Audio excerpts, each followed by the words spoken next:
Qui n'a jamais rêvé de vivre une aventure extraordinaire, à l'image des héros de séries télé ou de jeux vidéo? Une aventure en immersion totale où l'on côtoie dragons, fées ou sorcières, sans rien pour parasiter le rêve. Alors le visiteur il est accueilli en petits groupes, souvent c'est un groupe familial de 4 ou 6 personnes dans un petit salon et on va le briefer sur comment ça fonctionne. Les costumes qu'il faut obligatoirement porter pour faire partie de l'aventure, la monnaie locale aussi qui va permettre de consommer sur le parc et puis on lui propose une quête.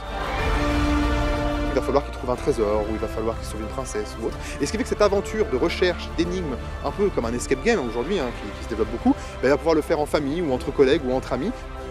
Chaque visiteur pourra se restaurer ou loger sur le site dans les conditions de vie de son personnage. La taverne médiévale sera juste au-dessus avec la cascade juste à côté.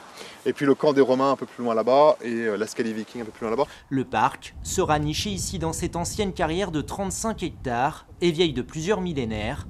L'idée est de modifier le moins possible ce paysage à l'abandon depuis plus de 50 ans. On sera respectueux en matière de construction, plutôt des constructions bois, des constructions qui peuvent à n'importe quel moment être enlevées sans qu'il y ait un impact. Il faut imaginer que si le parc doit s'arrêter, on remette tout en état et à l'état initial. Ce concept de parc en immersion est unique en Europe. On trouve un exemple similaire au Québec avec le duché de Bicoline, mais le site n'est ouvert que 5 jours dans l'année. Rustic devrait accueillir 1500 personnes par jour, une bonne nouvelle pour les élus du territoire. Donc il parle de création d'une cinquantaine d'emplois, mais c'est aussi des emplois indirects, dans des chambres d'hôtes, dans les restaurants, dans les hôtels.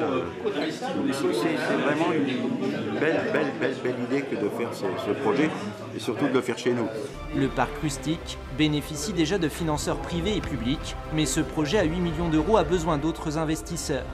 Les travaux devraient débuter en 2019, pour une ouverture en avril 2021.